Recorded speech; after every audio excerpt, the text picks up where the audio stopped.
দুনিয়াতেই শুধু উম্মতের জন্য কাঁদেন নাই, আল্লাহ পাক নবীকে যখন দাওয়াত করে তেরার বাড়িতে নিয়ে যাচ্ছেন, নিয়ে যাবেন, জিবরিলকে ডাকতে বলে, জিবরাইল যাও আমার বন্ধুকে নিয়ে আসো। আমি মহান রব্বুল আলামিন আমার বন্ধুর পায়ের পদধূলি লাগায়া, আমি মহান রব্বুল আলামিন আমার বন্ধুর পায়ের পদধূলি লাগায়া আমি মহান রব্বুল আলামিন আমার বাড়িটা ধন্য করব, আমার আরশটা ধন্য করব। জোরে জোরে বলুন সুবহানাল্লাহ।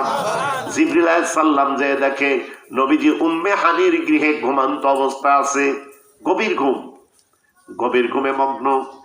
দেখে চৈতন্য করলে, দেখে যদি চৈতন্য করে বেয়াদবি হবে, বেয়াদবি যদি নাও হয়, একজন গভীর ঘুমের মানুষকে যদি অজগবি ডাক দেওয়া যায়, জোরে কোন লোকটা আজকাস মরে ওটা হাত ফেলে করতে পারে, হতে পারে কিনা?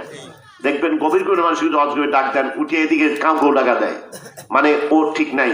মানে একজন ঘুম পারে, এখানে স্বপ্ন দেখে, ওর ঘুম পাড়তেছে এখানে, কিন্তু উনি ঢাকা যায় ঘুরতেছে, তার মানে তার রুহটা, তার আত্মাটা ওই ঢাকায় চলে গেছে। অজগবি যখন একটা ডাক দেয়, ওই রুহটা, ওই আত্মাটা ঘুরে আসতে আসতে মানে খুব দ্রুত চলে আসছে, আসার কারণে দেখবেন যদিও চৈতন্য হয় তার ভিতরে হার্টবিট বেড়ে যায়। কয় এই গভীর ঘুমের মানুষ তো এইভাবে ডাক দেয় মানুষ, তুমি আরে ভালো হবে নাকি? সুতরাং নবীজিকে ডেকে চৈতন্য করলে বেয়াদবি হবে বলে জিবরিল আলাইহিস সালাম তাকে ডাকলেন না, না ডেকে নবীজির পায়ের নিচে গিয়া পায়ের তালুতে জিহ্বা দ্বারা নবীজি চাটা শুরু করলেন। নবীজির পায়ের তালুতে জিবরিল আলাইহিস সালাম জিহ্বা দ্বারা পায়ের তালুতে আস্তে আস্তে করে চাটতেছে। সুবহানাল্লাহ বলেন। নবীকে আমাদের সাথে অনেকে তুলনা করে, তাও সাধারণ মানুষ না, করে আলেমরা, পেঁচ লাগাইছে আলেমরা। কথা বলেন না কেন? সাধারণ মানুষ পড়ছে বিপদে। ওদের দুই দলে গোলমাল লাগছে তো, এক দল কয় দোয়াল্লিন আর এক দল কয় জোয়াল্লিন। দোয়াল্লিন আর জোয়াল্লিন এই নিয়ে বাজে গেছে। একটা খাবাতে তুই কোন দল কয়? মাপসাই হুজুর আমাকে মারেন, আমি নামাজি পড়ি না। কি কথা বলেন ঠিক কিনা? মানে ও নামাজি না, আমার দোয়ালিনও নাই জোয়ালিনও নাই, দুই দল লেগে গেছে। সুতরাং আমরা ঘোর প্যাচে পড়ে গেছি। সাধারণ মানুষগুলো হুজুর কোন দিকে যাব? এক দল কয় মিলাদ পড়েন, মিলাদ পড়া জায়েজ, আর এক দল কয় জায়েজ নাই, বিদআত বিদআত বিদআত। আর এক দল বলতেছে পড়া যাবে। আমরা কোন দলে যাব? কারণ ও মৌলানা কম না, ফাল্লি মৌলানা হারুনের মতো সাইড ডবি, এইরকম মোটা উঁচু লম্বা, পাগলু বিশাল। কথা বলেন না কেন? এর সাইডে সাইডটা বক্তা হবে, সাইডটা আলেমাই, একটা ফাল্লি। তো ওনার কথাই শুনবো না ভোটকা মৌলানার কথা শুনবো?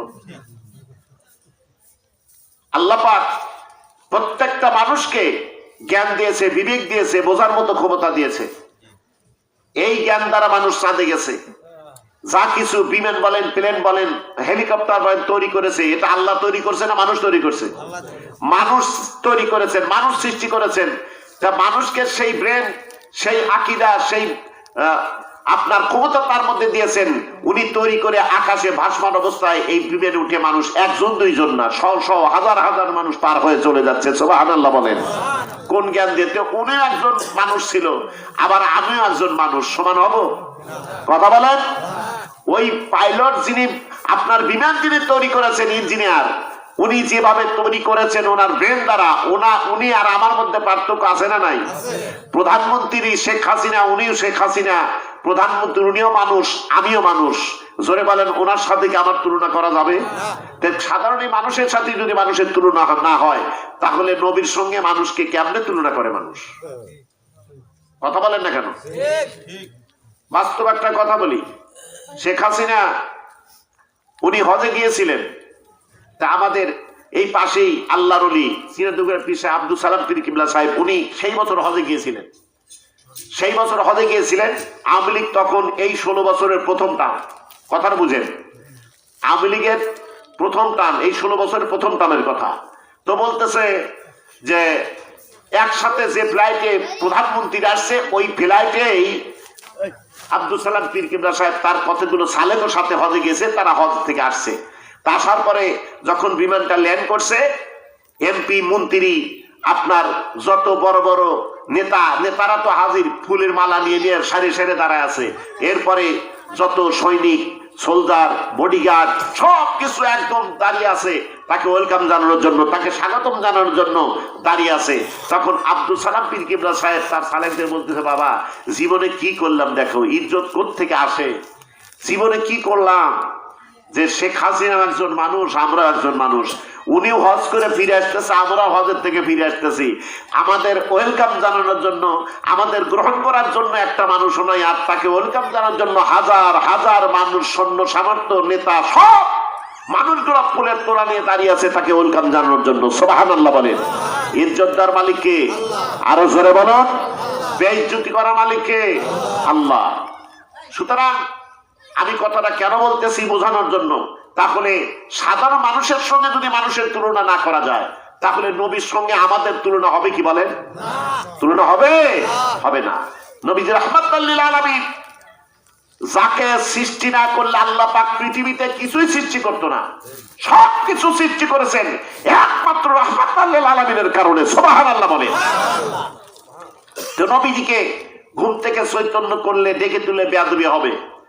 এই জন্য জিবরিল আলাইহিস সালাম নবীর পায়ের নিচে জিহ্বা দ্বারা পায়ের তালুতে আস্তে আস্তে করে চাটতেছেন, কাতুকুতু দিচ্ছেন, যাতে তার ঘুমটা আস্তে আস্তে ভেঙে যায়। সুবহানাল্লাহ বলেন। পায়ের তালুতে জিহ্বা দ্বারা চাটতেছেন, নবীজির ঘুমটা ভেঙে গেল। তাকিয়ে দেখে জিবরিল আলাইহিস সালাম তার পায়ের নিচে, ডাকতে বলে, জিবরাইল তুমি আমাকে ঘুম থেকে জাগ্রত করলে। জিবরিল আলাইহিস সালাম ডাকতে বলেন, ইয়া রাসূলুল্লাহ, ইয়া হাবিবাল্লাহ, আমার বেয়াদবি ক্ষমা করবেন, মহান রব্বুল আলামিন আপনাকে নিয়ে যাওয়ার জন্য আমাকে প্রেরণ করে দিয়েছেন। আল্লাহ পাক তেনার বাড়িতে আপনাকে নিয়ে যাবে।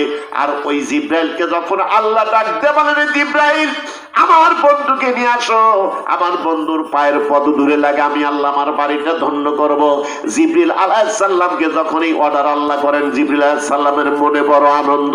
এই আনন্দ হওয়ার কারণটা হলো, জিবরিল আলাইহিস সালাম বিশ্ব নবীর আগে যত নবী রাসূল পৃথিবীতে আসছে, প্রত্যেকটা নবী রাসূলের কাছে জিবরিল আলাইহিস সালাম ওহী